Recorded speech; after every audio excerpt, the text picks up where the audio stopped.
Good evening, welcome to life line. ఇవాళ మనం సంతానలేమి గురించి మాట్లాడుకుంటున్నాం. అలా అంటే ఏంటి, ఎలా అంటారు సంతానలేమని, దానికి మరి పరిష్కారాలు ఎలా ఉన్నాయి, కారణాలు ఏంటి, ఇవన్నీ మనం డిస్కస్ చేద్దాం. మనకు దీనికి సంబంధించి సలహాలు సూచనలు అందించడానికి 49 హాస్పిటల్ నుంచి అండ్ రీసెర్చ్ సెంటర్ నుంచి డాక్టర్ మృదుల ప్రియాంక గారు మనతో స్టూడియోలో ఉన్నారు.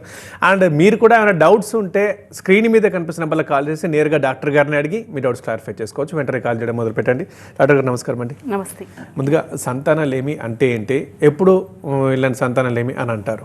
ఓకే, సో సంతానలేమి అంటే మనకి ఒక కపుల్ ప్రెగ్నెన్సీ కోసం ట్రై చేస్తున్నారు, 1 year ప్రయత్నం చేశారు, అయినా కూడా ప్రెగ్నెన్సీ రాలేదు అంటే యూజువల్గా వాళ్ళకి ఇన్ఫర్టిలిటీ అంటే సంతానలేమి ఉంది అనేసి అనుకోవాలి.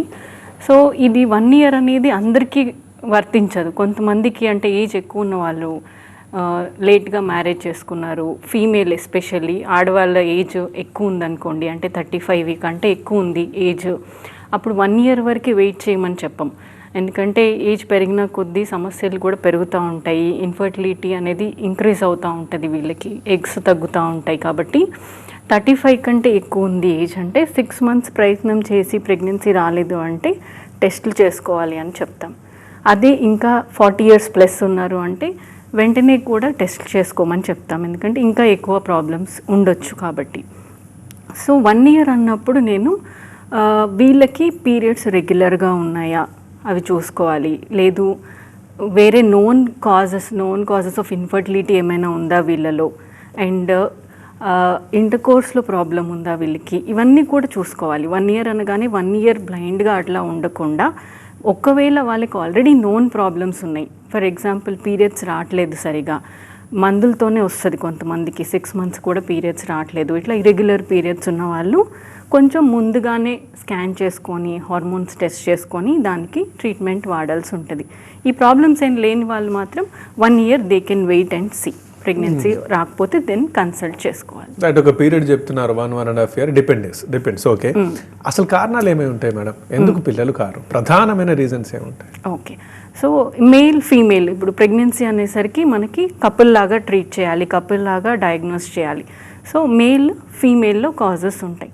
ఫీమేల్కి వచ్చేసరికి హార్మోనల్ ప్రాబ్లమ్స్, ఎస్పెషల్లీ ఇప్పుడు పీసీఓడి అనేది మనం చాలా ఫ్రీక్వెంట్గా చాలా మందిలో చూస్తున్నాం, మన లైఫ్ స్టైల్ వల్ల, ఒబేసిటీ వల్ల, వేరే థైరాయిడ్ సమస్యల వల్ల.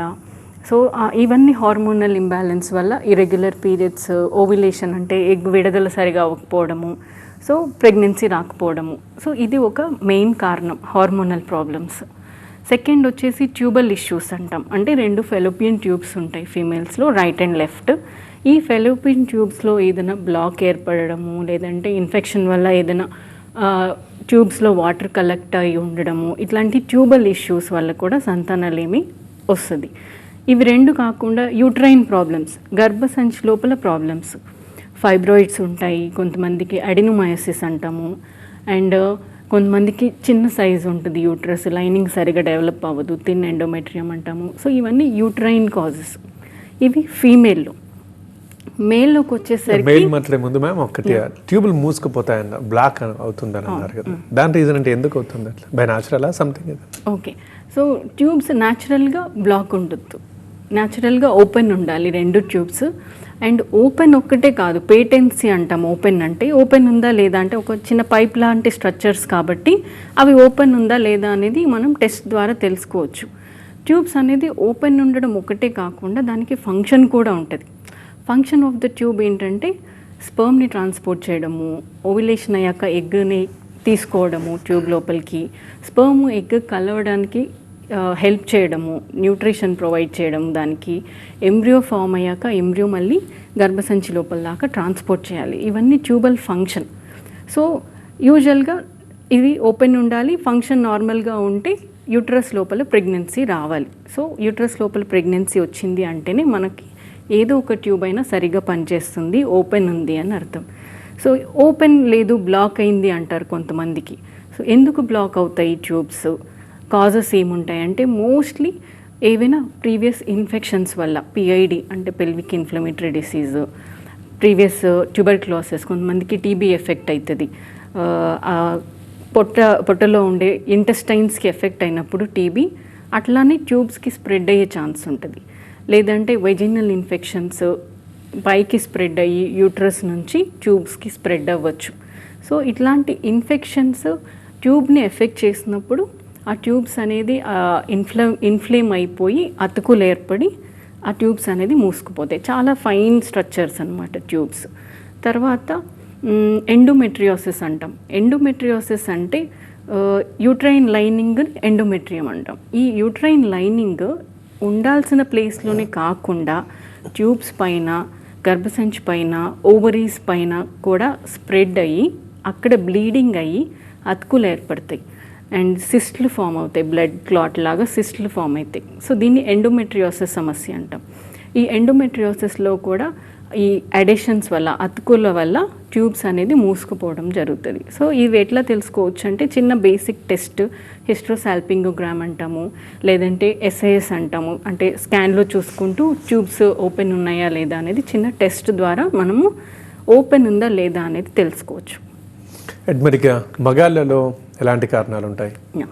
సో మేల్ ఇన్ఫర్టిలిటీకి వచ్చేసరికి ఇంతకు ముందుతో కంపేర్ చేస్తే ఇప్పుడు చాలా కపుల్స్లో ఆల్మోస్ట్ ఒక ఇన్ఫర్టిలిటీ అని వచ్చిన కపుల్స్ ఒక 100 కపుల్స్ ఉంటే ఆల్మోస్ట్ 50%లో మేల్ కూడా చూస్తున్నాం కాజెస్.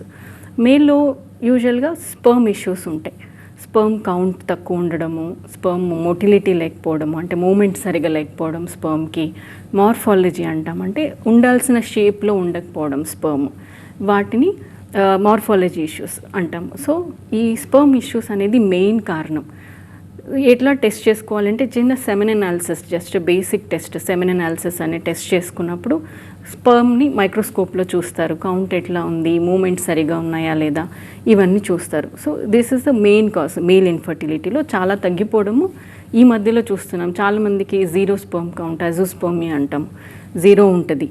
సో దీనికి కారణాలు ఏముంటాయి? టెస్టిక్యులర్ కాజెస్ ఉంటాయి, పోస్ట్ టెస్టిక్యులర్ కాజెస్ ఉంటాయి. మనం డీటెయిల్డ్గా ఇన్వెస్టిగేట్ చేసుకొని కాజ్ ఏంటి తెలుసుకొని దాన్ని బట్టి ట్రీట్ చేయాల్సి ఉంటుంది. మేడం కాలర్ ఉన్నారు, హైదరాబాద్ నుండి స్వాతి ఫోన్ చేశారు. స్వాతి గారు మాట్లాడండి డాక్టర్ గారితో.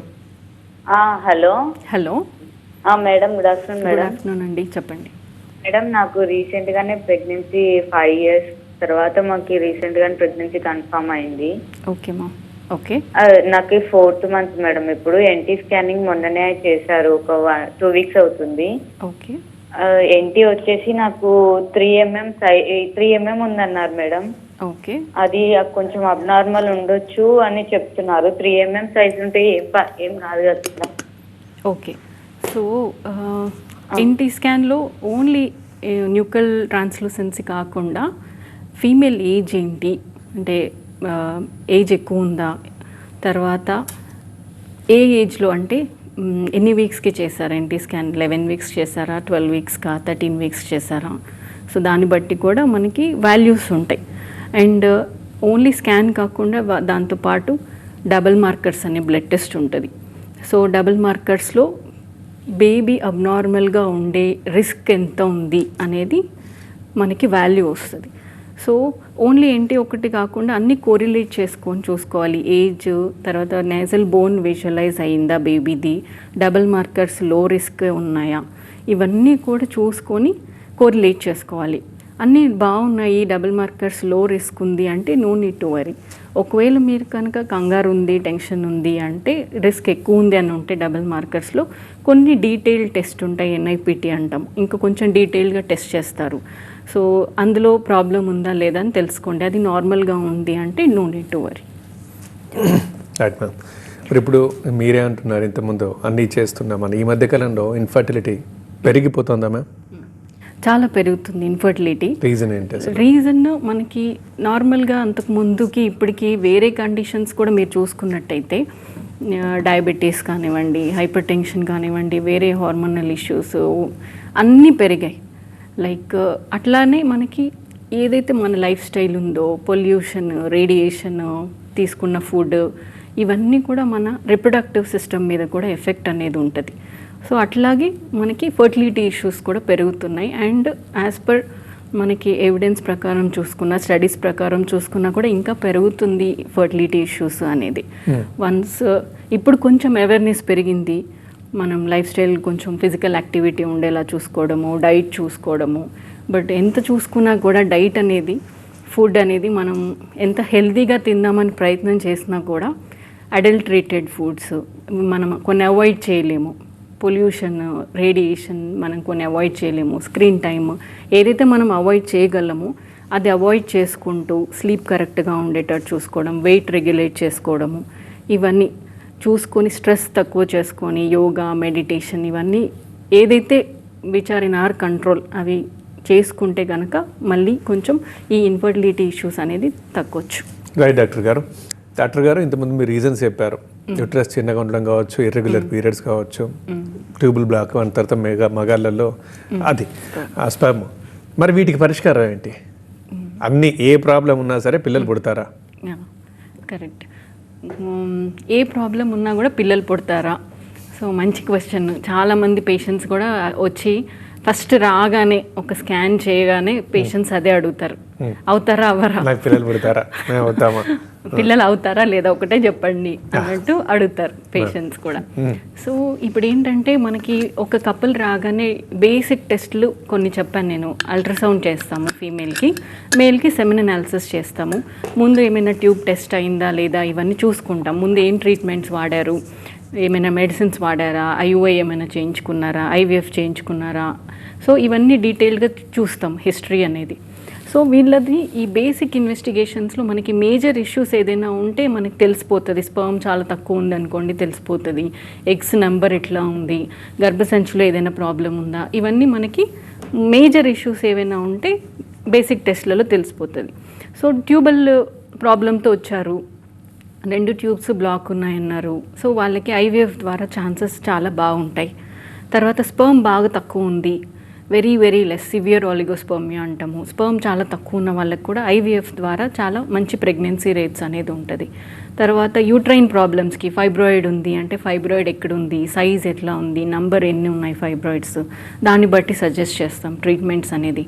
సో చాలా వరకు మేజర్ ఇష్యూస్కి కూడా ట్రీట్మెంట్స్ అనేది అవైలబుల్గా ఉన్నాయి. ఇప్పుడు అడ్వాన్స్డ్ మనకి IVF, ICSI, pre implantation, genetic testing, తర్వాత మైక్రోఫ్లూయిడిక్స్ అంటాము స్పర్మ్ సెలెక్షన్ కోసము. సో చాలా అడ్వాన్స్డ్ టెక్నిక్స్ వచ్చాయి. ఒకసారి ఐవీఎఫ్ గురించి చెప్తారా మేడం? యా, సో ఐవీఎఫ్ అంటే ఇన్విట్రో ఫర్టిలైజేషన్, అంటే బయట ఫర్టిలైజేషన్ చేస్తాం. ఇన్విట్రో అంటే బయట ల్యాబ్లో, బాడీలో ఏదైతే జరుగుతుంది ట్యూబ్స్లో జరుగుతుందో ప్రాసెస్, ఆ ప్రాసెస్ ఎగ్ స్పర్మ్ కలిసి ఎంబ్రియో తయారయ్యే ఫర్టిలైజేషన్ ప్రాసెస్ ఐవీఎఫ్ ల్యాబ్లో చేస్తాం. సో దీనికి ఏంటి ప్రొసీజర్ ఎట్లా ఉంటుంది అంటే, నేను ఇది ఎవరికి చేస్తాం అసలు first severe sperm issues, tubal blocks, బైలిటరల్ tubal blocks, age చాలా ఎక్కువ ఉంది, ఎగ్స్ నంబర్ బాగా తక్కువ అయిపోతుంది, తర్వాత న్యాచురల్గా ట్రై చేశారు, ఐయుఐ ట్రై చేశారు, వేరే కారణాలు ఏం కనిపించట్లేదు, అయినా కూడా ప్రెగ్నెన్సీ రావట్లేదు అన్నప్పుడు కూడా వాళ్ళకి లాస్ట్ ఆప్షన్గా ఐవీఎఫ్ అనేది సజెస్ట్ చేస్తాం. సో ఐవీఎఫ్ ప్రొసీజర్లో అంటే మీరు కూడా రాగానే ఐవీఎఫ్ చేయించుకోండి అన్నారు, కొంతమంది డౌట్ ఉంటుంది, వెళ్ళగానే ఐవీఎఫ్ అన్నారు, అందరికీ ఐవీఎఫ్ అవసరం ఉండదు. సో ఎవరికైతే ప్రాబ్లం లేదు, కొంతమంది పీసీఓడి అన్నాను. సో పీసీఓడి వాళ్ళకి ఏంటి ప్రాబ్లము, ఎగ్ డెవలప్ అవ్వడము, ఓవ్యులేషన్ అవ్వడమే ప్రాబ్లం ఉంటుంది. సో వాళ్ళకి చిన్న మెడిసిన్స్ ద్వారా ఇంజెక్షన్ ఇచ్చి ఎగ్ డెవలప్ అయిందా చూసుకొని న్యాచురల్గానే ట్రై చేయమంటాం. Most of them will conceive with tablets, injection తోటి న్యాచురల్గా ప్రెగ్నెన్సీ వచ్చేస్తుంది. బట్ ఎవరికైతే ప్రెగ్నెన్సీ రావట్లేదు, మెడిసిన్స్తో రావట్లేదు, తర్వాత నెక్స్ట్ ఐయుఐలో కూడా రావట్లేదు, వాళ్ళకి ఐవీఎఫ్ సజెస్ట్ చేస్తాం. లేదు టెస్ట్లలో ప్రాబ్లం ఉంది, చాలా ఎక్కువ ప్రాబ్లం ఉంది అన్న వాళ్ళకి ఐవీఎఫ్ సజెస్ట్ చేస్తాం. టెస్ట్లలో ప్రాబ్లం లేని వాళ్ళకి యూజువల్గా ఏజ్ కూడా తక్కువ ఉంది అన్నప్పుడు, స్పర్మ్ ఇష్యూ లేదు అన్నప్పుడు వీ ఆల్సో ట్రై, వాళ్ళకి న్యాచురల్గా ట్రై చేయమని చెప్తాం. సో అందరికీ ఐవీఎఫ్ అవసరం ఉండదు. సో ఎవరికైతే చాలా ప్రాబ్లం ఉంది, లేదు మెడిసిన్స్తో రావట్లేదు, వాళ్ళకి ఐవీఎఫ్ చేయాల్సి ఉంటుంది. ఐవీఎఫ్ కూడా ఫెయిల్ అయ్యే సందర్భాలు ఉంటాయా? సక్సెస్ రేట్ ఎంత ఉంటుంది?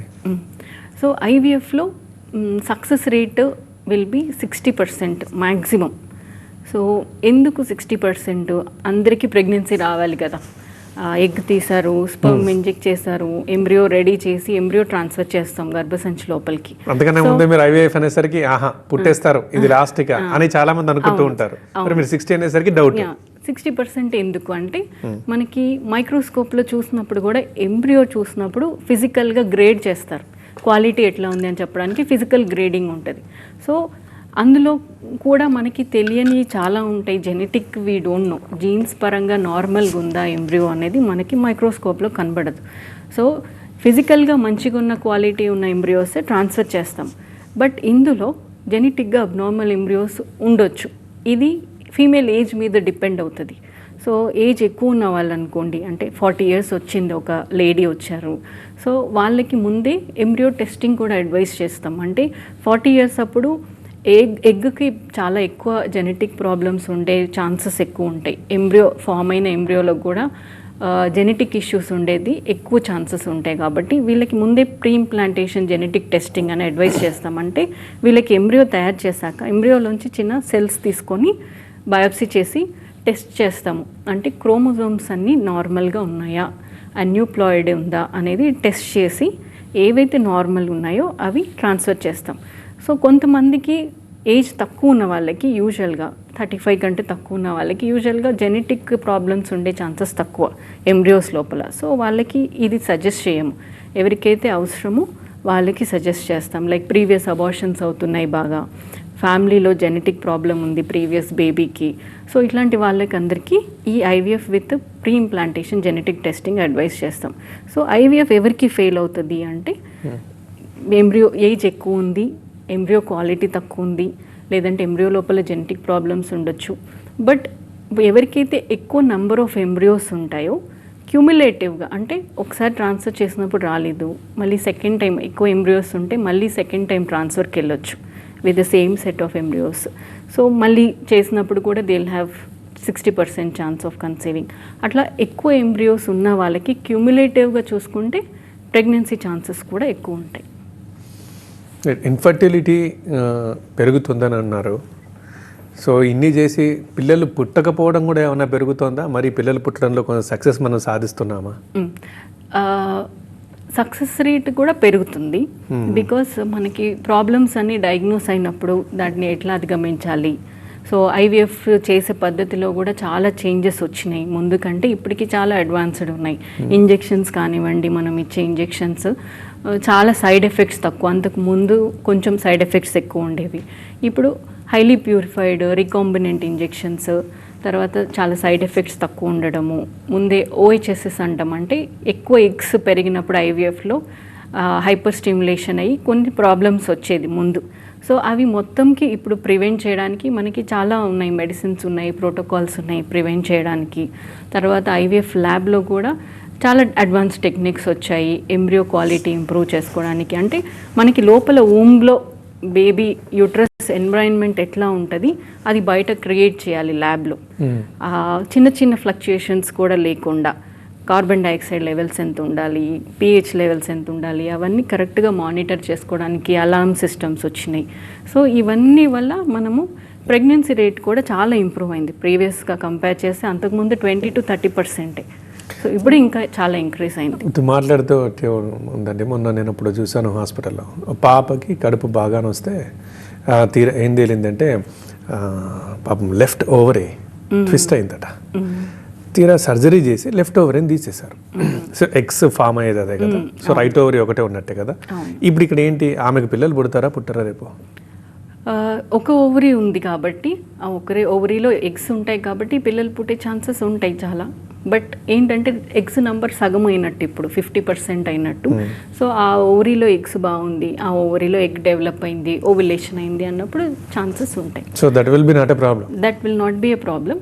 బట్ ఎందుకు టార్షన్ అయింది, అందులో ఏమైంది, సిస్ట్ అయిందా, ఏదైనా ట్యూమర్ వచ్చి టార్షన్ అయిందా, సో మళ్ళీ దాన్ని ఇంకో ఓవరీకి వచ్చే ఛాన్స్ ఉందా, సో ఏంటి ప్రాబ్లం అని చూసుకొని మళ్ళీ ఛాన్స్ ఎంత ఉంది చూసుకొని ఇంకొక ఓవరీకి వచ్చే ఛాన్సెస్ అవన్నీ చూసుకొని, అండ్ వీళ్ళకి ఎగ్స్ రిజర్వ్ ఆల్రెడీ సగం ఉంది కాబట్టి ప్రెగ్నెన్సీ కోసము అంటే వేరే అంత ప్రాబ్లం లేదు అన్నప్పుడు మ్యారేజ్ అయ్యాక కొంచెం తొందరగా ప్లాన్ చేసుకోవడము, లేదు చాలా లేట్ పోస్ట్పోన్ చేసుకుందాం అన్నప్పుడు ఎగ్స్ ఫ్రీజ్ చేసుకోవడము.